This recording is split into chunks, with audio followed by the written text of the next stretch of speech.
Hi guys, good morning. Gising na naman kami ng umaga. Mag-exercise na naman kami ng dalawa ng alaga ko. Nagpalo lang kami sa TV, nag-exercise kasi bawal pa siya sa mabibigat na exercise. Ganyan lang muna. Mag-exercise. Pagkatapos ko mag-exercise, nag-prepare na ako ng almusal ni JB, yung salad na may lettuce, carrot, saka pipino. Ginadgad ko yung carrot saka pipino, ginadgad ko. Kasi pangit naman paghihiwain, matigas. Yan ang breakfast ng alaga ko. Hindi lagi yung breakfast niya. Ganyan lang. Minsan tinapay, minsan french fries. Hindi pare-parehas ang almusal niya sa araw-araw. Kailangan iba-iba.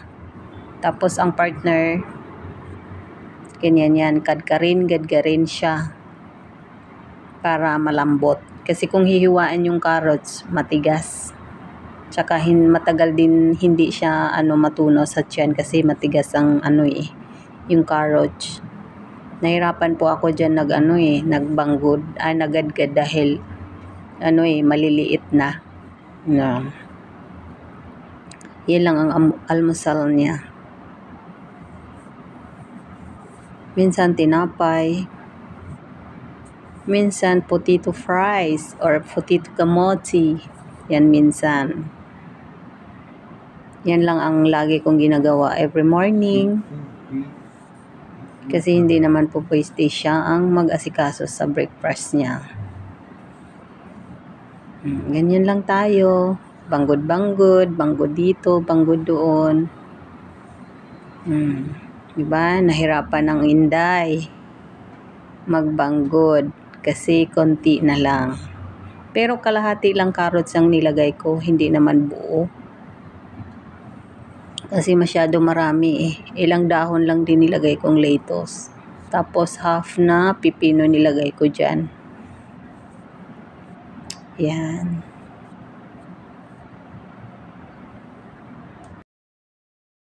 Tapos ko nagadgad ang carrots at saka pipino, nilagyan ko naman yung bacon. Ginupit-gupit ko yung bacon para may naman siya halo doon sa salad niya.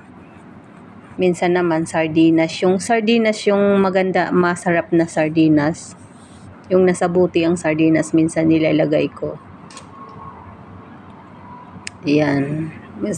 Mga 3 piraso lang yan na bacon nilagay ko. Tapos kinakat ko lang siya. Yan. Kasi hindi naman pare-parehas yung araw-araw yung almusal niya. Yan. Si Inday, laging ganyan lang lagi, naghihiwa. Ayan na, hinaluan ko na ng dressing niya kasi tapos na siya lahat. Kinagadgad, tapos kinakat yung bacon, tapos dressing naman ang ilalagay na ko. Hindi masyado marami, konti lang kasi maasim-asim. Yan na, masarap na yung kain ng alaga ko niyan. Masarap na ang kain niya yan. Wala na, konti na. Wala nang ilalagay next. Ubus na. Tapos, ilagyan ko siya ng cheese dyan. Yun na ang pinakalas kong ilagay. Yan ang pinakalas kong ilagay dyan. Yan. Cheese. Tuwing nagsasalad ako, mayroon talagang cheese sa ibabaw. Kasi kung walang cheese, hinahanap ni JB yung cheese. Ganyan lang.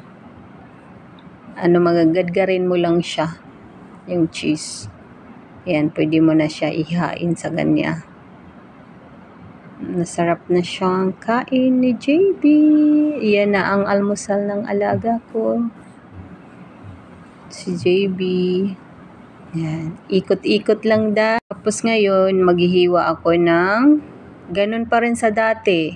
Pag ako, alternate. Naghiwa akong celery. Tapos i-blender ko yan. Hihiwain ko siya. Nasa sa inyo rin ang hiwa niyan. Basta hiwain na lang natin. Ikakat na rin.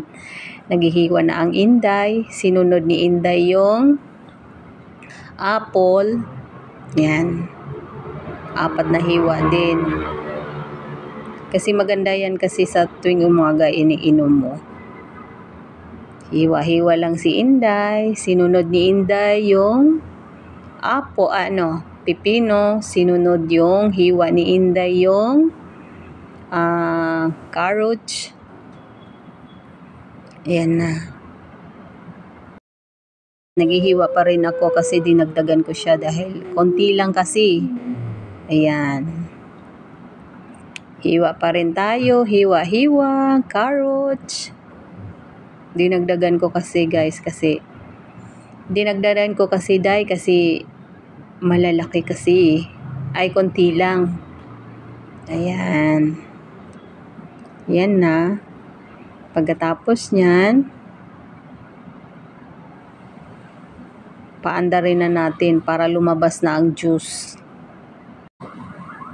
Ito na po ang finished product, yung salad at saka juice. Kakain na yung si JB ang